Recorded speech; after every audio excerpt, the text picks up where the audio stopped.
Halo semuanya, selamat datang kembali di video analisa harian XAUUSD bersama Amandana. Ini adalah analisa harian XAUUSD pada hari ini tanggal 28 November 2024 hari Kamis. Seperti biasa, jika kalian semua suka dengan videonya, jangan lupa like dulu videonya, subscribe bagi belum subscribe, hidupkan lonceng, dan di-share ke yang lain.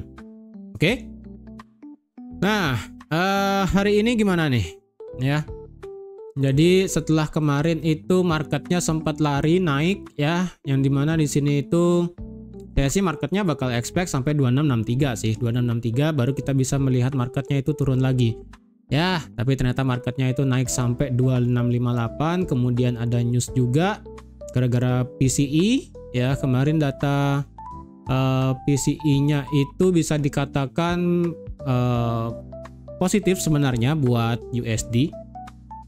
Dicampur sih sebenarnya ya, kemarin kan juga ada preliminary, kemudian ada unemployment claim.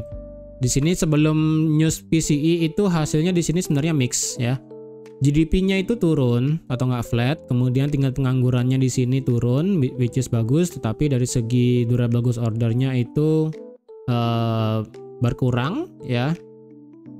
Nggak terlalu bagus lah ya. Ini dari data sebelumnya 0,5, kemudian 0,1, kemudian core PCE-nya kemarin malam itu 0,3 flat, sedangkan personal income-nya itu naik ke 0,6, kemudian personal spending-nya 0,4. Jadi kalau dilihat secara sekilas hasilnya kemarin itu gara-gara PCE good buat USD dari segi personal income-nya.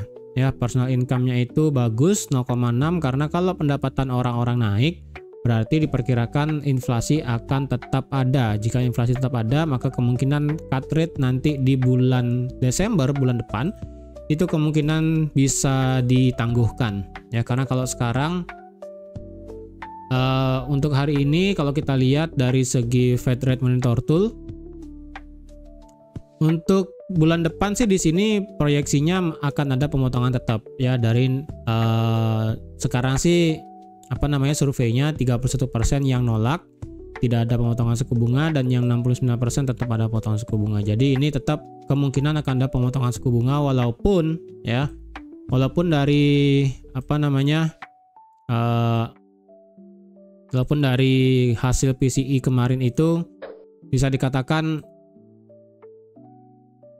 bagus buat USD sebenarnya ya, bagus buat USD, tetapi ya apa mau dikata, kalau marketnya milih buat lanjut untuk potong suku bunga, ya udah sih ya. Oke, untuk hari ini kalau dilihat marketnya ini dropnya wah lumayan ini ya. Market Asia ini baru open, kemudian XAUUSD-nya drop lumayan nih, dari 2635 langsung drop sampai 2624 ya. Jadi kemarin itu sebenarnya saya prefer di sini buat nge-sell sebenarnya kemarin ya. Kemarin malam juga pada saat saya live itu, karena kan di sini pas banget tuh ya, di sini 61,8, memang di sini adalah golden ratio 61,8, tetapi karena di sebelah kirinya itu nggak ada yang terlalu bagus, makanya saya prefer nge-sell nanti di sekitaran 2663 di sini. Baru saya prefer buat nge-sell. Konfirmasi di H1 buat nge-sell pun nggak ada.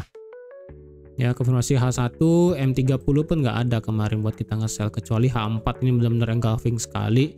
Itu sih beda cerita ya, itu beda cerita. Tapi kalau dilihat dari H1 di sini nggak, saya pribadi sih nggak dapat untuk masalah ambil posisi sell di sini sebenarnya. Ingat hari ini itu kita nggak ada berita apapun ya. Nanti malam itu adalah bisa dikatakan holiday untuk USD, karena nanti malam adalah Thanksgiving ya, jadi otomatis marketnya libur. Jadi hati-hati kalau yang mau trading pada hari ini. Jadi harap diperhatikan aktivitas tradingnya ya, jangan sampai terlalu berlebihan pada hari ini. Oke. Nah, kalau kita lihat sekarang analisanya seperti ini bagaimana? Kemarin jujur saya juga ada yang nge-buy kemarin di sini kan. Ya, saya juga ada nge-buy kemarin di sini. Kemudian marketnya ini sempat naik ya, ini marketnya sempat naik sedikit sampai 2655, dan saya ini tinggal tidur, dan ternyata PCE-nya bagus, kena SL, ya udah saya nggak peduli lagi.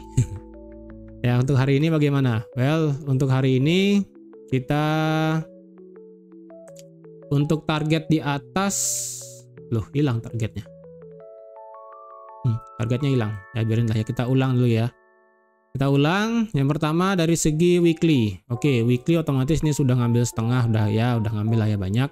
Kemudian monthly. Nah, monthly kita memang lagi 1 hari ya. Besok lah kita lihat ke monthly. Weekly ya masih sama, kita ke daily aja lah. Kita ke daily.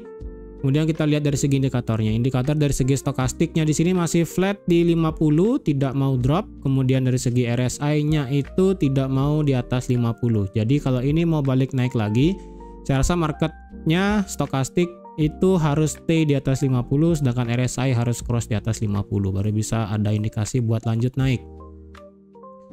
Oke, dari segi daily kalau dilihat market kemarin ini membentuk pola, bukan membentuk pola sih, lebih tepatnya apa ya, bentukan candlenya itu atas bawah saling reject. Nah, apalah bahasanya itu saya kurang tahu juga ya. Ini reject untuk naik ya, ini reject untuk naik. Kemudian di hari Rabu kemarin ini menciptakan reject untuk turun. Jadi kalau kayak gitu sekarang rejectnya untuk turun dong kalau gitu ya. Kalau dilihat reject untuk turun, jujur sih saya pribadi masih biasnya untuk buy sih ya. Jujur sekarang bias saya pribadi pun untuk buy sebenarnya. Cuman kalau dicari, saya rasa sih belum bagus buat ngebuy. Ya, ini saya rasa belum bagus buat ngebuy. Walaupun di sini marketnya, ingat ya, marketnya itu adalah range kalian dari sini. Ya, ingat range kalian daily adalah dari 2714 atau enggak 2710 lah ya kayaknya. Ya, 2714 lah ya di sini. 2714 sampai di 2558. Ini adalah range kalian. Apakah ini bisa menandakan marketnya itu ngebentuk higher low yang baru? Ya, karena kan saya pribadi menginginkan marketnya ngebuat higher low baru sebelum ini ya kan, sebelum daily itu membuat higher high yang baru. Masih bisa ya, masih ada kemungkinan seperti itu. Dan juga ada kemungkinan marketnya ini stay dalam artian ya dia begini, naik sedikit kemudian turun lagi, kemudian sideways, ini juga bisa ya. Makanya ini karena range-nya gede banget ya, jujur karena range daily ini gede banget, makanya saya expect ini bakal ada gerakan masif sih, luar biasa, yang dimana range-nya sih bakal gede karena range daily aja besar. Jadi range untuk di time frame kecil saya rasa juga akan gede-gede sih. At least 100 pip kayaknya bakal ada stop loss-nya. Kecil banget, kecuali kalau kalian trading di 5 menit, 1 menit mungkin itu lumayan kecil stop loss-nya. Tapi kalau udah di H1 M30 kayaknya bakal gede stop loss-nya. Yang penting ingat ini adalah batasnya ya. Ini batas atas, ini batas bawah. Dan kalau pakai style apa ya, fair value gap lah ya, fair value gap style dari SMC gitu kan. Ini memang ada fair value gap-nya di sini ya. Ini adalah fair value gap yang bisa dipakai, dan ini pun sudah kena ya, kena fair value gap kemudian naik. Dan kalau dilihat apakah ini juga bisa dikategorikan sebagai fair value gap juga? Jujur kalau saya di sini nggak bisa make. Kenapa? Karena ini kan lebih kepada kayak, saya sih belum dapat ya, dalam artian contoh kasus fair value gap-nya itu bentukannya adalah seperti ini, seperti hotdog ataupun seperti kejepit lah ya bahasanya, yang dimana di sini kan hijau merah hijau ya kan, hijau merah hijau, kemudian ada space-nya, itu fair value gap-nya di sini. Biasa sih yang saya pakai itu adalah fair value gap dalam hal apa namanya, 2 candle yang sama kemudian 1 candle yang beda, itu sih. Ini case yang baru terjadi di sini dan di sini doang sih. Ya, ini contoh fair value gap-nya. Ini ada fair value gap juga, sini ada fair value gap. Cuman kalau dicari apakah ini bagus banget, jujur saya belum cari sepenuhnya ke belakang ya. Tapi yang biasanya saya pakai adalah ini ya, yang biasanya merah hijau-hijau atau enggak merah hijau. Ah, gitulah ya. Contohnya kayak di sini juga nih. Ya, contoh kayak di sini juga. Ini kalau pakai teori fair value gap di sini juga ada, itu kan sudah diambil kemudian naik. Kemudian teori fair value gap juga ada di sini ya, tuh. Nih, yang dimana kan hijau merah. Intinya harus 2 yang sama baru 1 yang beda. Itu sih yang saya baru dapat ya. Kalau yang beda selang-seling seperti ini, jujur saya belum dapat. Jadi kalau kalian mau kira-kira ini sebagai fair value gap atas bawah ya bisa juga. Cuman ini saya pribadi belum. Ya. Dan kalau diukur secara Fibo ya, dari daily. Anggaplah kita ngambil dari sini sampai sini. Ini berarti kan market sudah kena 61,8 dan kemarin marketnya memang naik sampai 38,2 dan dropnya itu di atas 50%. Jadi saya rasa untuk hari ini masih ada chance peluang untuk marketnya naik, but let's see ya, jangan gegabah. Dan ingat hari ini market US-nya libur, jadi ada kemungkinan volatilitasnya itu bisa berkurang ataupun sangat volatil sekali ya, karena market US libur. Kalau dilihat dari daily sih, kita cari pivot kemarin ya, pivot kemarin yang bisa kita cari kan kemarin di sini kalau nggak salah ya, 2641 kayaknya kemarin ya, saya lupa sih, di sini kayaknya ya. Ini nggak sih pivot kemarin ya, pivot resistennya kemarin kalau nggak salah ya. Bentar, coba kita hitung. Ini ke sini berapa? Ini ke sini 776. Ini ke sini ya, tipis lah ya. Ini bisa dikatakan sebagai pivotnya. Pivot sebagai tengah-tengah antara ini resisten, support, ini berarti ada pivotnya. Karena ini pivot secara daily belum break ya. Sebentar, coba saya pastikan dulu ya. Benar nggak di sini kemarin ya? Kemarin itu di sini ya, 2641 kemarin ya. Bentar ya. Di sini ya. Dari daily sih di sana, cuman kalau dari H4 coba saya kecilkan sedikit. Saya ngambil bodinya ini ya deh. Saya ngambil bodinya doang, berarti cuma ngambil ekornya doang. Ekornya doang di sini. Di sini 2643, 2648. Ke H4 ya bisa. Ya sih, bentar, coba kita ukur lagi ya. Sini ke sini itu 828. Kemudian sini ke sini, ini sih gede banget memang. Berarti ini bawahnya di sini sih harusnya. Bentar ya, saya lupa nih pivotnya di mana. Kalau sini ke sini itu adalah 655. Di sini ini sih bisa saya katakan sebagai area demand sekarang ya. Ini area demandnya.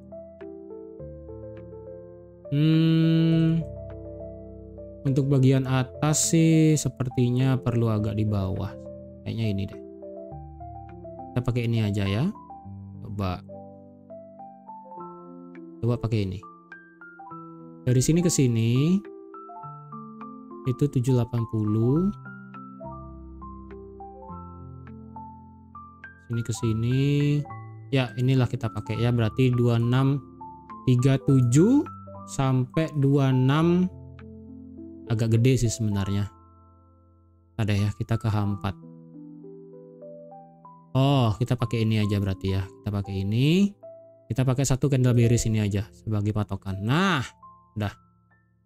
Berarti dari 2637 sampai 2644,6 ini adalah resisten pivot untuk di XAUSD saat ini. Jadi kalau ada daily close di atas 2644, ya ini kan bentuk pivotnya. Tapi kalau dilihat dari bentukan resisten sekarang yang sudah dites adalah ini.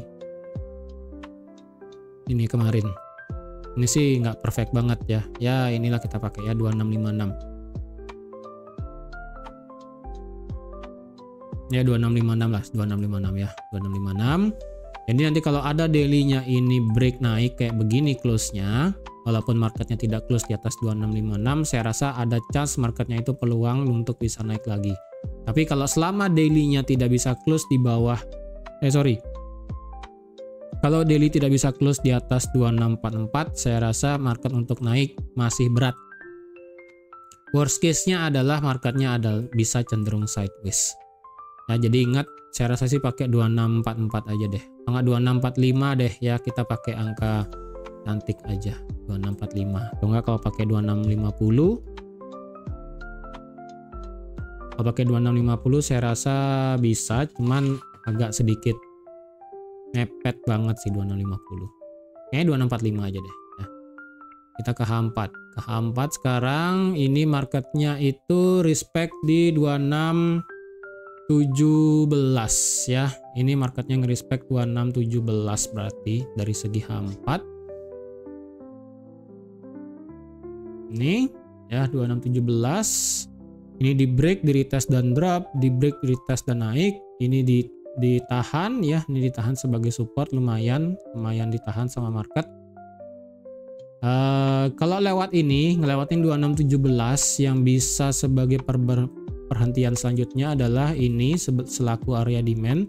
Sebelum marketnya itu nyampe ke area demand, saya rasa marketnya itu bisa cukup turun sampai 2596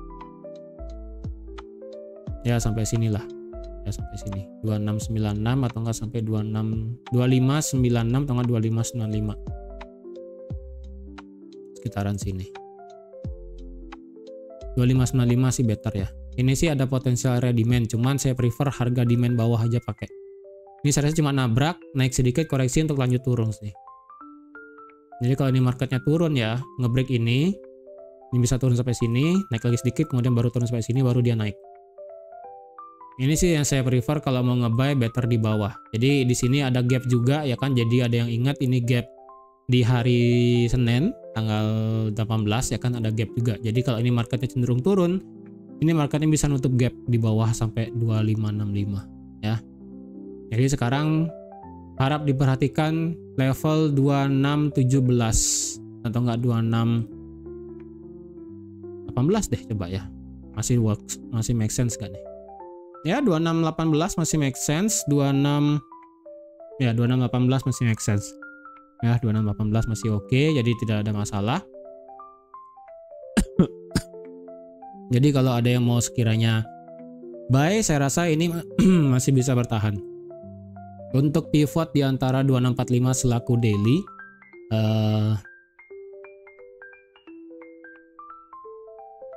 di 26 sebentar, kalau dicari tengah-tengah, ini tengah-tengahnya nggak ada sih.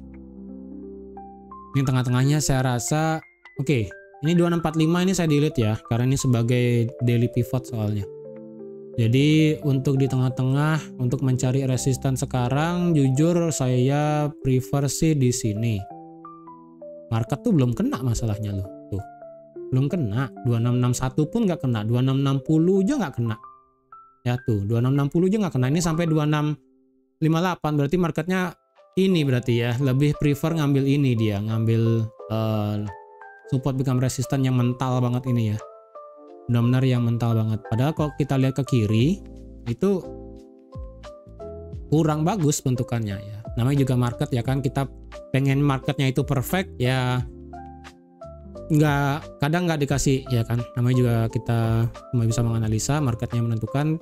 Kadang kita pengen marketnya itu perfect, naik sampai mana kemudian baru turun, ya ternyata nggak nyampe ya kan. Sama kayak kemarin di mana, di kemarin ya, di sini kayaknya ya, kemarin di sini ya kan, sekiranya perfect untuk meretest ini ternyata enggak ya, nggak kena kemudian turun, nggak kena kemudian turun, baru akhirnya naik.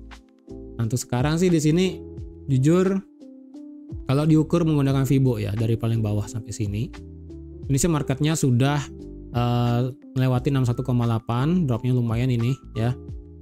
Dropnya lumayan. Jadi kalau ada H4 memang break di bawah 2618, saya rasa break dan close ya, break dan close di bawah 2618 itu hati-hati kalau yang mau ngebuy, better tunggu sabar. Kalau ingin nge-sell berarti 2618 harus benar-benar di break dan juga di close di dalam di bawah 2618 seperti ini.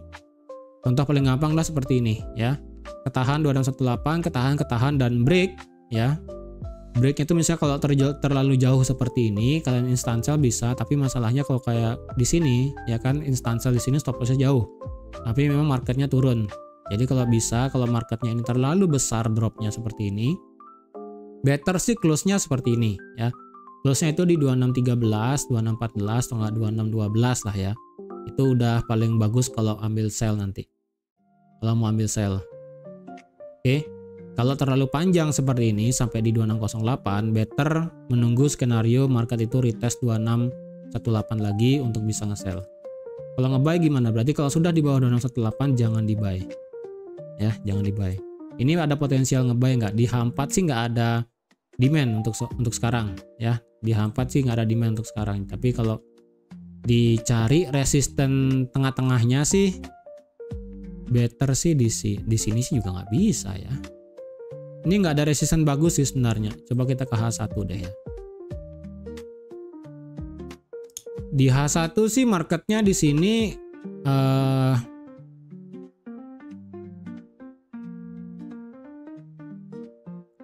untuk sekarang sih ini memang ceritanya marketnya masuk ke dalam area demand. Cuman demandnya ini yang saya tidak pengen. Kenapa? Karena ini marketnya ngebuat ada zona liquidity di sini soalnya ya.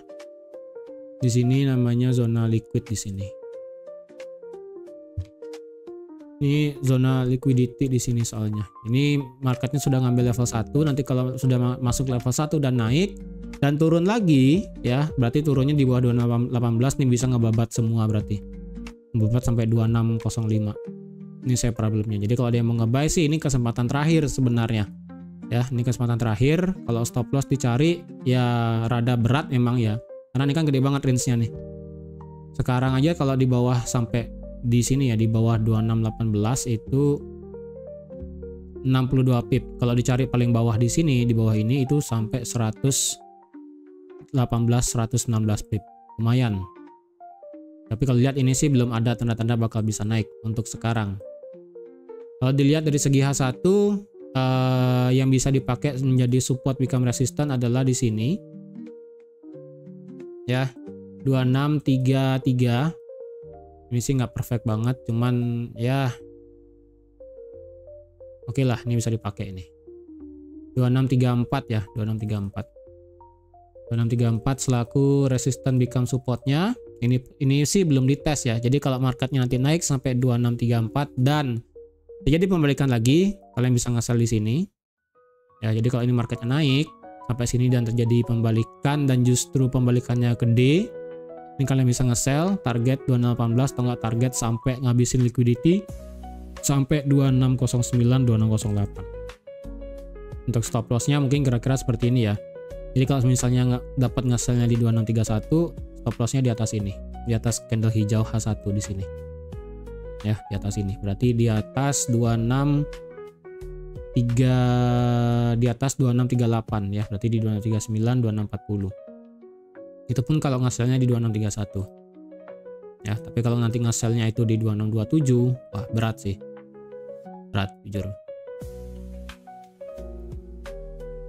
Kalau ingin ambil posisi buy sekarang, better kita ngambil open posisi di sini, tapi tunggu konfirmasi sih. Memang sih di sini dari bentukannya ya, dari time frame kecil ini sih udah lumayan reject, ya. Ini sudah mulai kelihatan reject, 5 reject, kemudian bullish, turun lagi, di reject, diturun lagi, di reject. Di M15 bentukan candlenya ini lumayan ya, reject, reject, reject. Jadi ini kemungkinan ada chance-nya itu marketnya bisa buat naik, cuman naiknya masih bisa kehalang 2634 sekali lagi. Kalau 2634 itu di retest dan lanjut turun, ya itu beda cerita. Jangan nge-buy di atas ini. Kalau mau nge-buy di atas resisten, saya rasa saat ini adalah kesempatannya bukan di atas 2634. Kalau saran saya adalah kalau mau buy di atas resisten, buy-lah di atas 2640. Ya, buy-lah di atas 2640. Dengan demikian, ini berarti marketnya ngabisin seperti liquidity form di sini ya kan, bentukan liquidity-nya di sini. Ini dihabisin. Ya, jadi kalau dia ini naik, gagal ya, ini gagal di retest, kemudian naik, break, turun, nge-retest lagi sampai 2640, turun lagi, break lagi sekali, ini baru kita bisa buy nanti. Gitu. Ya, better nanti di atas 2640 baru bisa di buy. Tapi harus lihat juga bentukan gimana candlenya ya. Jadi kalau misalnya di sini justru pada saat dia naik kayak begini, terjadi yang namanya change of character, ya turun dia nanti. Ini bisa jadi yang namanya fake out juga. Ya, jadi hati-hati. Bukan langsung instan di buy. Perlu lihat gimana bentukan candlenya, gimana formasi candlenya. Apakah dia ngebuat higher high higher low untuk bisa naik, atau malah marketnya itu yang pertama dia ngebuat higher high higher low, kemudian dia ngebuat lower low dan lower high. Itu beda cerita nanti. Ya, jadi kesempatannya kalau ada yang mau nge-buy di atas resisten di atas 2640, tapi kalau kalian ingin nekat di atas 2634, ya itu nekat kalian sih sebenarnya. Tapi kalau saya pribadi kalau ingin nekat di 2634 harus benar-benar bagus bentukan candlenya, formasinya at least di M1 baru bisa saya ambil posisi. Kalau enggak bisa sih. Oke. Ingat ini ada pantulan saat sekarang potensi sampai 2634 dan lihat nanti di 2634. Tapi kalau kalian nonton ini marketnya stay, misalnya ini beneran naik sampai 2634, 2640, ya udah kalian waspada di area ini. Ya, waspada di area ini karena ini merupakan area yang bisa menentukan apakah ini marketnya retest dan drop atau ini break, fake out dan drop, atau ini memang di break kemudian baru dia naik sampai 2658. Ya, apakah bisa naik sampai 2650 dulu deh ya, 2650 sebagai angka genap, kemudian atau enggak sampai 2645 selaku pivot daily ya kan. Jadi untuk pivot yang tadi di daily juga bisa kalian taruh ya 2645, kemudian angka bilangan bulat 2650 juga bisa, 2658 sebagai puncaknya di sini juga bisa, kemudian 2663 di sini selaku support become resistance juga bisa. Oke. Jadi hati-hati di sini, di area penting di sini.